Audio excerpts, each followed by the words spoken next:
और इस बीच एक ग्वालियर से जानकारी, ट्रेन के इंजन में आग लग गई है। खजुराहो उदयपुर इंटरसिटी ट्रेन की हम बात करें, इंजन में आग लगने की सूचना, धुआं निकलते ही यात्रियों के बीच अफरा तफरी बन गई। ये तस्वीरें आप देखिए, सिथौली स्टेशन पर ट्रेन को रोका गया। रेलवे के अधिकारी मौके पर पहुंचे हुए हैं। सहयोगी सुशील ज्यादा जानकारी देंगे। सुशील, क्या स्थिति फिलहाल? देखिए, लगभग 1 घंटे का वक्त हो चुका है। ग्वालियर जिले के सिथौली रेलवे स्टेशन पर ये उदयपुर इंटरसिटी है, जो उदयपुर से आकर खजुराहो की तरफ जा रही थी। इसमें लगभग 1 घंटे पहले जब ये सिथौली स्टेशन के आसपास थी तो अचानक इंजन के वहां से धुआं उठना शुरू हुआ और उसके बाद तत्काल सिथौली स्टेशन के आउटर पर इस ट्रेन को रोका गया। और उसके बाद इसमें आरपीएफ, रेलवे के टेक्निकल स्टाफ की टीम मौके पर पहुंची और जानकारी मिली है कि जो रेलवे इंजन की एक मोटर है, उस मोटर में शॉर्ट सर्किट के चलते आग लगी थी और इसी के चलते ये धुआं उठा, आगजनी की घटना हुई थी।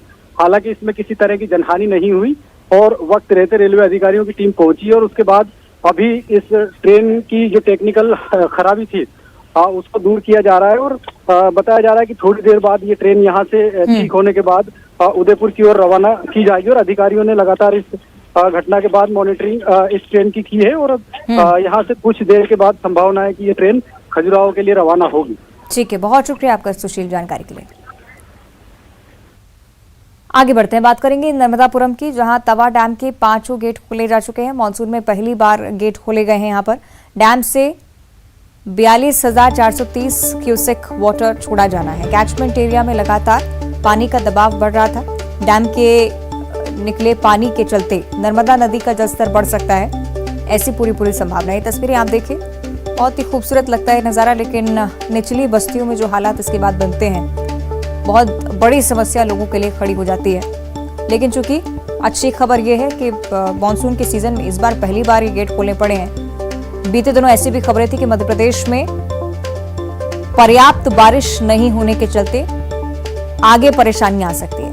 लेकिन अब चूंकि ऐसे हालात हैं कि कैचमेंट एरिया में पानी का दबाव और उसी के चलते गेट खोलने पड़े, तो आप समझ सकते हैं कि सिंचाई के लिए पर्याप्त पानी होगा, आने वाले समय में सप्लाई के लिए भी पर्याप्त पानी होगा।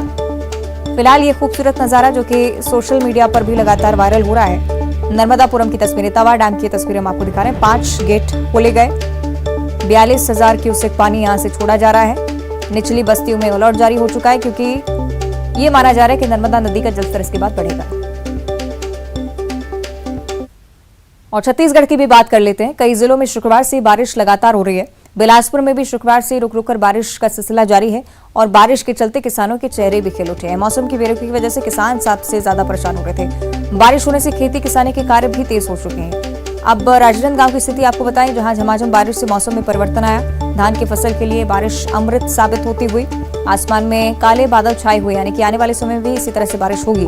धमतरी की भी स्थिति आप देखिए, झमाझम बारिश जरूर हुई, लोगों को गर्मी से राहत जरूर मिली, लेकिन शहर जरूर जलमग्न हो गया है। आमापारा इलाके में सड़क पर 3 फीट तक पानी है। घंटों तक सड़क पर जलभराव रहा, लोगों को परेशानियों का सामना करना पड़ा। तो कुल मिलाकर छत्तीसगढ़ में कई जगहों पर भारी बारिश के चलते नदी नाले अब उफान पर हैं। उस इलाके में आवागमन पूरी तरह से ठप हो चुका है, जहां पर जलभराव की स्थिति है। लोगों को परेशानियों का सामना करना पड़ रहा है, खासकर मरीजों को अस्पताल ले जाने में खासी परेशानी आ रही है। ये 2 तस्वीरें आप देखिए। कांकेर की अगर बात करें तो पखांजूर इलाके के नागेदा में नाला उफान पर रहते महतारी एक्सप्रेस गांव तक नहीं पहुंच पाई। प्रसूता तड़पती रही, कराहती रही दर्द के चलते और उसके बाद डिलीवरी गांव में ही करानी पड़ी। धमतरी का भी ये नजारा, जिसमें उफान पर है पानी, खूबसूरत है, लेकिन इसके बावजूद जोखिम कितना बड़ा है ये भी आप समझिए। इंदौर से अगली बड़ी खबर, बीजेपी के पूर्व विधायक की कांग्रेस से नजदीकियां बढ़ती हुई नजर आ रही हैं। कांग्रेस विधायक संजय शुक्ला के घर जाकर मुलाकात की गई। बीजेपी के पूर्व विधायक भंवर सिंह शेखावत ने मुलाकात की है। भंवर सिंह शेखावत का फूल माला पहनाकर सम्मान किया गया है। बीजेपी से 3 बार विधायक रह चुके हैं भंवर सिंह शेखावत, और संजय शुक्ला से उनका मुलाकात करना तमाम बड़े सवाल खड़े करता है।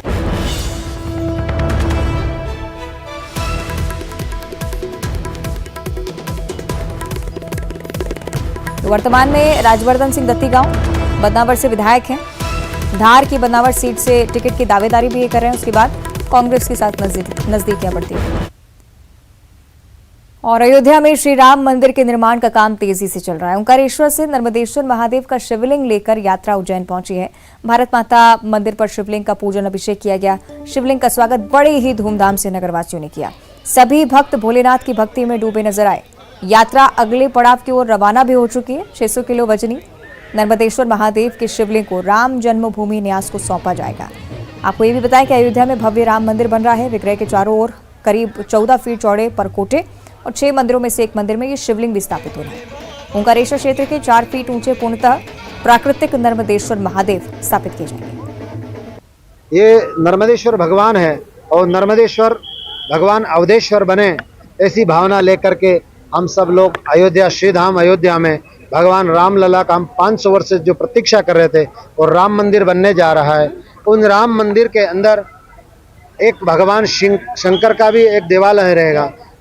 वो भगवान अवधेश्वर इस रथ में विराजमान होकर के अयोध्या पहुंच रहे हैं। संपूर्ण भारतवर्ष में भाईचारा हो, संस्कृति हो, वसुदेव कुटुंब की भावना हो, ऐसा भाव लेकर के जब यात्रा छोटे रूप में निकली। और बुंदेलखंड के अयोध्या कही जाने वाली श्री राम राजा सरकार की नगरी ओरछा में भी इसी तरह से आस्था का सैलाब उमड़ता हुआ, क्योंकि सावन तक के तीज का त्योहार है और गर्भगृह में राम राजा सरकार पधारे हैं, दर्शन दे रहे हैं और प्रजा की समस्याएं भी सुन रहे हैं।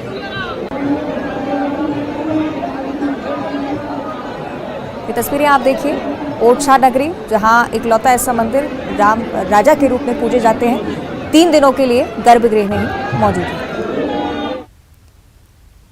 और छत्तीसगढ़ कांग्रेस की जो बड़ी बैठक चल रही थी खत्म हो चुकी है। बड़ी जानकारी, बैठक के बाद प्रभारी कुमारी चंद्रा का बड़ा बयान। 6 सितंबर को कांग्रेस प्रत्याशियों की पहली सूची जारी करने वाली है। ये बड़ी खबर।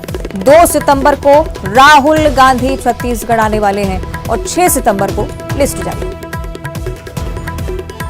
सही, युगल हमारे साथ जुड़ रहे हैं। युगल, बहुत बड़ी जानकारी, पहली सूची आने वाली है 6 सितंबर को।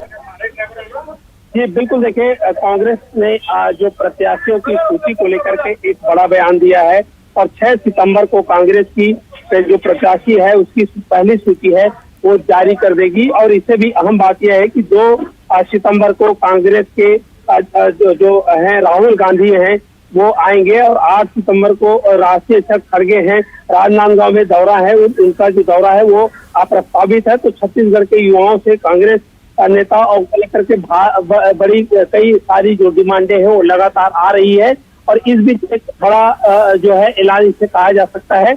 अब सभी को, खास करके कांग्रेस के लोगों को इस सूची का इंतजार रहेगा। हालांकि बीजेपी ने पहलेबाजी मारते हुए 21 प्रत्याशियों की सूची है वो पहले ही जारी कर दी है। जी ठीक है, बहुत शुक्रिया आपका युगल इस पूरी जानकारी के लिए। और इसी के साथ बुलेटिन में इतना ही। देखते रहिए न्यूज़ 18।